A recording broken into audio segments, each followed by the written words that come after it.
sekiranya kita masih punya anak, atau mungkin anak kita sudah berkeluarga, tetapi sampai saat ini mereka belum sedikit pun sholat, apalagi puasa. Orang tua masih punya kewajiban untuk menasehati mereka, menegur mereka, memberikan tuntunan kepada mereka, terutama yang masih dalam tanggung jawab mereka. Yang sudah berkeluarga saja kita masih punya kewajiban untuk mendakwahi mereka. Assalamualaikum warahmatullahi wabarakatuh. Alhamdulillahi rabbil alamin. Nahmaduhu wa nasta'inuhu wa nastaghfiruh wa na'udzu billahi min shururi anfusina wa min sayyiati a'malina. Man yahdihillahu fala mudilla lahu wa man yudlilhu fala hadiya lahu. Asyhadu an la ilaha illallah wahdahu la syarika lahu wa asyhadu anna Muhammadan 'abduhu wa rasuluh. Puji syukur kehadirat Allah Subhanahu wa taala, sampai pada malam hari ini kita masih diberikan kenikmatan yang luar biasa yang tiada terhingga. Nikmat iman, nikmat Islam, nikmat kesehatan, kesempatan, sehingga kita masih dapat melaksanakan pengabdian kita, ubudiyah kita kepada Allah Subhanahu wa taala, yang memang itulah tujuan kita diciptakan. Salawat beriring salam kepada baginda Nabi Muhammad sallallahu alaihi wasallam. Allahumma shalli ala Muhammad wa ala ali Muhammad. Mudah-mudahan salawat dan salam yang kita ucapkan tersebut Allah sampaikan kepada baginda Rasulullah sallallahu alaihi wasallam,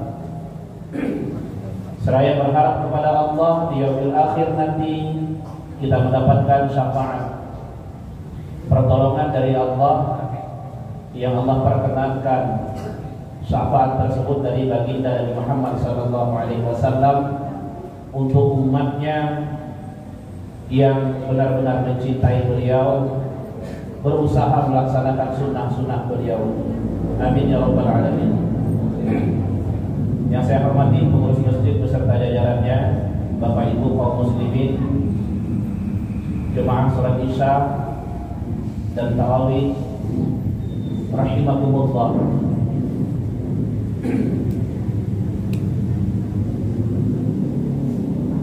Agaknya apa yang dikatakan oleh Allah Subhanahu wa taala di dalam Al-Qur'anul Karim 1400 tahun lebih yang lalu. Apa kata Allah? A'udzu billahi minasyaitonir rajim. Bismillahirrahmanirrahim. Walan tardha 'ankal yahudu walan nasara hatta tattabi'a millatahum. Orang Yahudi, orang Nasrani tidak akan pernah senang kepada umat Islam sebelum umat Islam itu mengikuti millah mereka, ajaran mereka, kebiasaan mereka, bahkan agama mereka. Berbagai macam cara orang Yahudi dan Nasrani itu untuk menggelincirkan umat Islam. Kalau secara langsung Yahudi dan Nasrani itu tidak akan sanggup dan tidak akan berani dia menantang-nantang umat Islam. Karena umat Islam itu sangat militan. Walaupun mereka jarang sholat, jarang baca Al-Quran, jarang puasa, bahkan kerjanya cuma sekedar judi, mabuk, tetapi ketika agama Islam itu dilecehkan, Nabi Muhammad dihina, Allah juga dihina, mereka siap mati. Itu kelebihan umat Islam. Siap mati untuk membela agama, membela Nabi Muhammad, dan membela Allah Subhanahu wa taala. Nah, sehingga mereka mikir-mikir kalau mau nantang-nantang secara langsung, umat Islam itu nggak ada takut-takutnya sama sekali. Sehingga nggak mungkin rasanya secara langsung mereka, secara terang-terangan mereka untuk memurtadkan umat Islam itu sendiri. Tetapi mereka punya cara yang cukup jitu. Ternyata mereka punya formulasi untuk menghancurkan umat Islam itu. Kita nggak usah ngajak perang, kita nggak usah nantang-nantang berkelahi. Cukuplah kita racuni saja generasi mudanya sehingga mereka jauh dari agamanya. Cukuplah kita racuni generasi mudanya sehingga mereka jauh dari agamanya. Dengan demikian, dengan setiap anak muda sudah jauh dari agamanya, mudah-mudahan Islam itu tidak akan terlalu berkibar di muka bumi ini. Kalau anak mudanya sudah semakin jauh dari ajaran Islam, semakin sedikit ilmu pengetahuannya tentang Islam, maka sesungguhnya kita sudah berhasil, kata mereka. Contoh, kita lihat anak muda kita saat ini. Berapa persen mereka yang melaksanakan perintah Allah Subhanahu wa taala? Berapa persen mereka yang menjauhi larangan-larangan Allah Subhanahu wa taala? Apa yang mereka lakukan pada saat ini? Berbagai macam game yang pada saat ini sangat digandrungi oleh anak-anak muda kita, generasi penerus kita, usia SMP, SMA, dan kuliah. Kita lihat, bahkan 95% mereka main game, dan itu sangat melalaikan mereka terhadap agama yang mereka anut. Anak-anak usia SMP, SMA punya handphone, rata-rata yang macam handphone itu lah kayak Niko, Pak. Kalau data saja. Kalau ada data itu positifnya main game. Nah, game itu sendiri itu rata-rata yang membuat orang Yahudi dan Nasrani. Di antaranya mereka cara menggelincirkan, menghancurkan umat Islam. Mereka buat game-game yang sangat menarik. Bagaimana kira-kira anak muda Islam itu sangat tertarik dan kecanduan dengan game-game itu. Yang punya anak kemudian diberi handphone, boleh dilihat apa kerjanya setiap hari. Tidak lepas dari game, tidak lepas dari handphone yang mereka punya. Bahkan sholat terlalaikan, perintah-perintah yang lain terlalaikan, bahkan puasa sendiri mereka tidak laksanakan. Itu sudah merata. Kalau kita lihat hal itu sudah merata di kampung kita, di Tapan ini, tidak akan jauh berbeda dengan kampung-kampung yang lain, kecamatan-kecamatan yang lain. Kalau sudah merata di satu provinsi, tidak akan jauh berbeda dengan provinsi-provinsi lain. Kalau setiap provinsi anak muda masa-masa sekolah yang menjadi generasi muda harapan agama, harapan bangsa dan negara, mereka sudah diracuni dengan hal-hal demikian, berarti anak Indonesia sudah merasa kecanduan game. Belum lagi candu-canduan yang lain.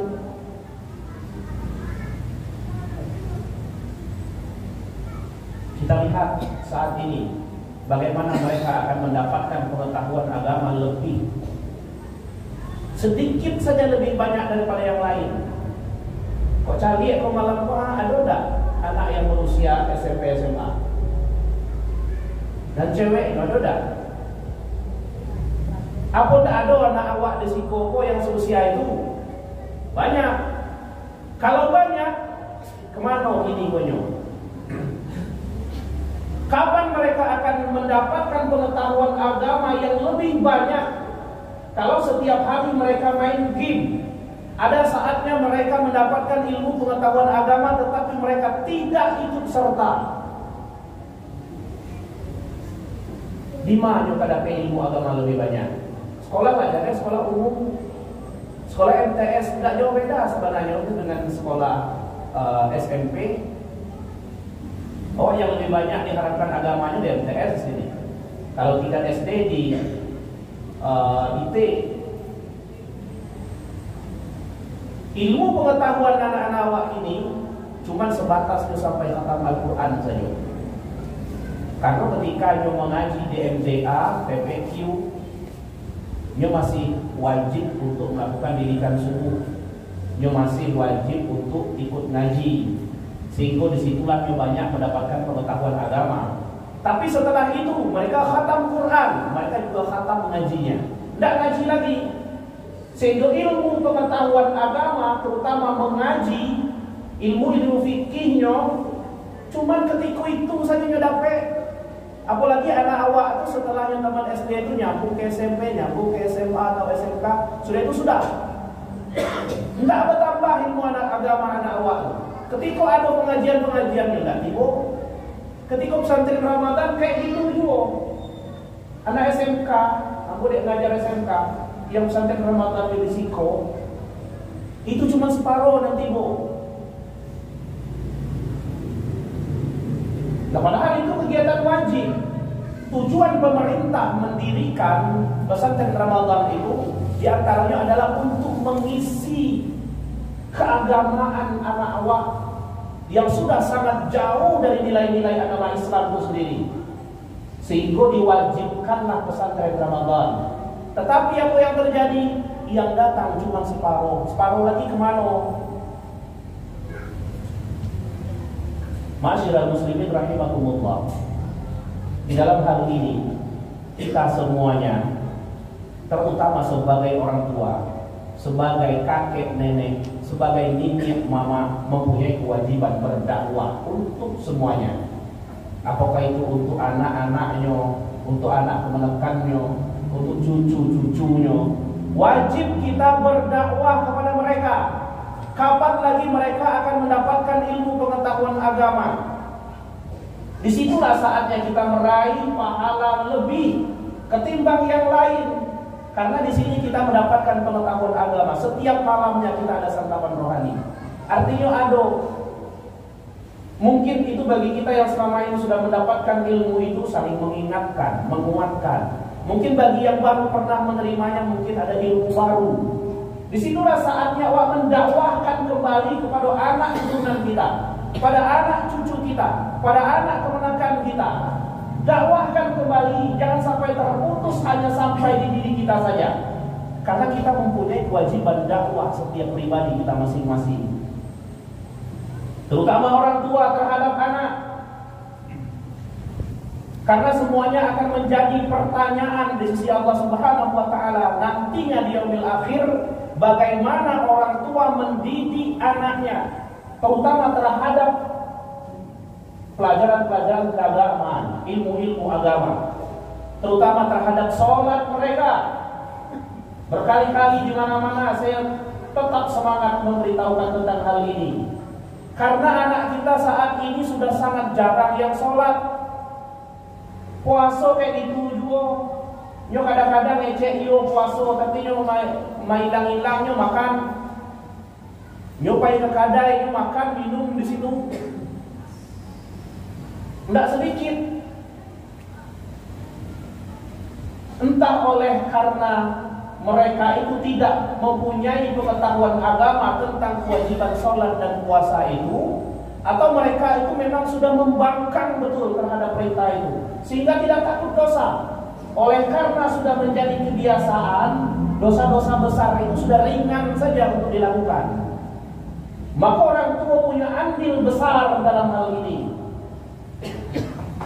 Jangan sampai orang tua bosan untuk mendakwahi anak-anaknya tentang sholat anaknya, tentang puasa anaknya. Karena anak itu tanggung jawab dunia akhirat untuk orang tua.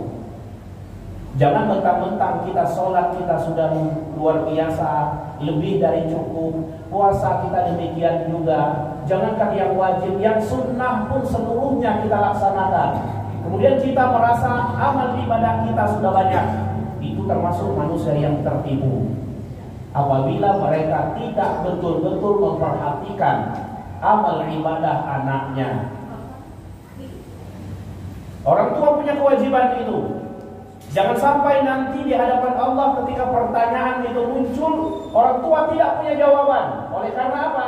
Oleh karena orang tua tidak ada bimbingan terhadap anak-anaknya. Maka percuma amal ibadah yang kita lakukan itu, karena akan menemani nanti anak-anaknya di dalam neraka nanti, sebelum betul-betul mereka bebas dari tuntunan Allah Subhanahu wa taala terhadap dosa anak-anak mereka. Masyiral muslimin rahimakumullah, sekiranya kita masih punya anak, atau mungkin anak kita sudah berkeluarga, tetapi sampai saat ini mereka belum sedikit pun sholat, apalagi puasa, orang tua masih punya kewajiban untuk menasehati mereka, menegur mereka, memberikan tuntunan kepada mereka, terutama yang masih dalam tanggung jawab mereka. Yang sudah berkeluarga saja kita masih punya kewajiban untuk mendakwahi mereka. Mungkin selama ini kita lalai, selama ini mungkin kita sibuk untuk mencari kehidupan ini, mencari makan, mencari untuk pakaian, mencari untuk tempat tinggal, sehingga kita lalai untuk mendidik, membina, memberikan contoh terhadap anak-anak kita, terutama tentang sholat mereka dan puasa mereka. Sampai saat ini mungkin mereka telah berkeluarga, orang tua belum lepas kewajiban untuk mengingatkan mereka. Tidak puasa mereka, mungkin selama itu lalai, tidak pernah menasihati mereka. Masih ada kewajiban orang tua untuk mendakwahi mereka. Tidak sembahyang mereka, seperti itu juga. Terlebih lagi anak yang masih di dalam kekuasaannya. Maka kata Rasulullah, sekiranya anakmu sudah umur 7 tahun, sementara mereka belum mau sholat, pukul mereka. Kok gak kareh memang, cuma memukul di situ, memukul untuk pembinaan, bukan memukul dendam. Berkesan bahwa dengan anak, si bawa ambil pacar, baik mati lah itu. Mukul di situ adalah untuk pembinaan, sehingga ketika kita sudah megang pelecut itu untuk mukul anak dan 7 tahun tadi, dia sadar, oh aku ada kesalahan kayaknya, ama aku dah bawa pelecut. Dia akan berkaca diri, oh ya belum bersembahyang, cepet-cepet dulu. Mungkin awalnya terpaksa, karena awak paksa sebagai orang tua, tidak sembahyang maslah, laki kok. Dia merasa sakit itu tidak, dia udah kena lecut. Akhirnya apa? Walaupun dalam keadaan terpaksa, mereka pasti akan sholat. Perhatikan betul, baik dari wudhunya, dari caranya sembahyang. Perhatikan, jangan mentang-mentang awak telah mencari nyobai ke bak mandi untuk wudhu, kemudian kita sudah beranggapan awal selesai wudhu. Sudah itu nyala masuk kamar, oleh selesai sembahyang. Jangan, perhatikan sampai tuntas. Karena walaupun demikian, anak-anakmu kadang-kadang lain pula jadinya. Oleh karena takut dia kena lecut tadi, nyopai cepet-cepet wudhu, kok tidak diperhatikan, dia basah-basah sembarang aja tuh. Sembarang saja. Sehingga orang tua harus membetulkan bagaimana cara mereka berwudhu itu. Kalau memang selama ini mereka memang tidak memiliki ilmu pengetahuan tentang berwudu, tapi oleh karena diperhatikan oleh bapak ibunya, kemudian diberitahu bagaimana cara berwudu yang baik, itu ilmu yang bermanfaat, yang kita butuhkan setelah kita mati nanti. Diamalkan oleh anak awak. Kecil ama wudu itu kalau buku wajahku, kalau tanganku sampai ke sikut kau basah. Tidak cuma disiko saja, kemudian dapat tarik saja air dan basah-basah sekepek bersiku tidak, tapi kena air saja. Yang sunnah-sunnah yang mana, yang wajib yang mana. Makanya orang tua itu harus mempunyai ilmu pengetahuan lebih tentang agama itu ketimbang anaknya. Ngapa? Bagaimana caranya mempunyai pengetahuan lebih? Karena kewajiban menuntut ilmu itu tidak ada batasnya. Jangan awak mentang-mentang lagae sedikit pun tidak menuntut ilmu lagi. Jangan. Belum ada kewajiban ibu untuk meninggalkan menuntut ilmu itu, karena menuntut ilmu itu batinnya mati. Kalau mati ibu dia tidak menuntut ilmu lagi.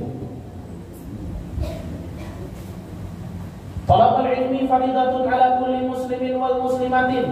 Menuntut ilmu itu wajib bagi muslim laki-laki maupun muslim perempuan.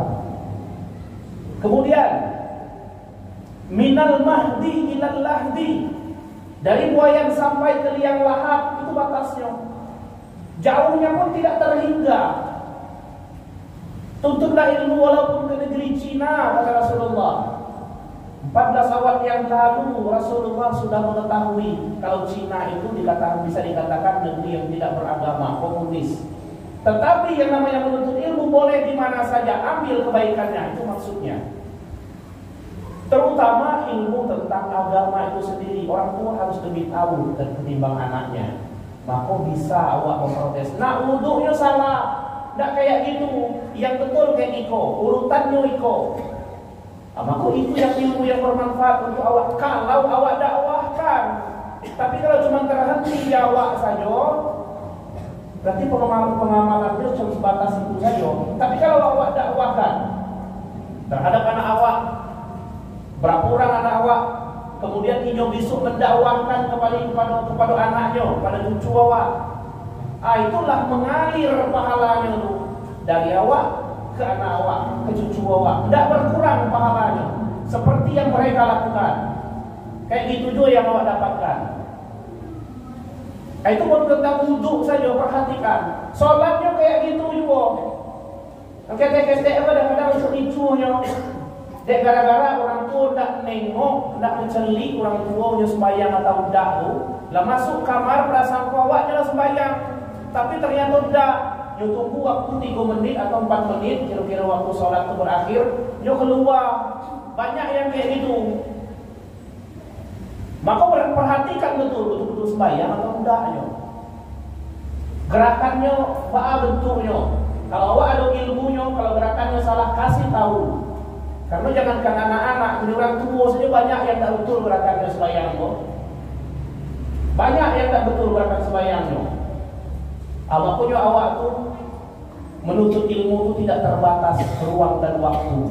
Cobalah dicari-cari dua, kalau sekiranya tidak berani bertanya di YouTube tu lah banyak tu. Tidak berani kau orang lain karena awak coba nak buka YouTube tentang solat, gerakan solat yang betul.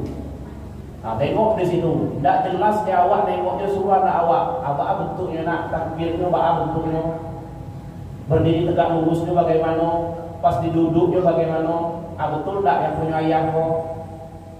Kayak gitu, itu menuntut ilmu sampai ke yang lahat namanya. Bapak Ibu kaum muslimin rahimakumullah, mari kewajiban kita adalah berdakwah. Setiap kita punya kewajiban dakwah. Yang namanya dakwah itu tidak mesti menghadapi orang banyak. Berbicara tentang satu kebaikan tentang agama itu sendiri kepada minimal satu orang, maka kita sudah berdakwah. Kata Rasulullah, "Balighu anni walau ayat." Sampaikanlah olehmu dariku walaupun satu ayat. Jadi artinya kita mempunyai kewajiban dakwah minimal kepada anak keturunan kita. Selamatkanlah diri kita dan anak keturunan kita, minimal seperti itu. Ku anfusakum wa ahlikum nar. Insyaallah nanti kalau kita sudah benar-benar mendidik, membina, memberikan contoh anak-anak awak itu, insyaallah kita akan terlepas dari tuntutan di yaumil akhir nanti tentang kewajiban awak berdakwah, membina anak-anak awak terutama terhadap agama itu sendiri. Barakallah. Terima kasih perhatian, mohon maaf atas segala kekurangan. Wassalamualaikum warahmatullahi wabarakatuh.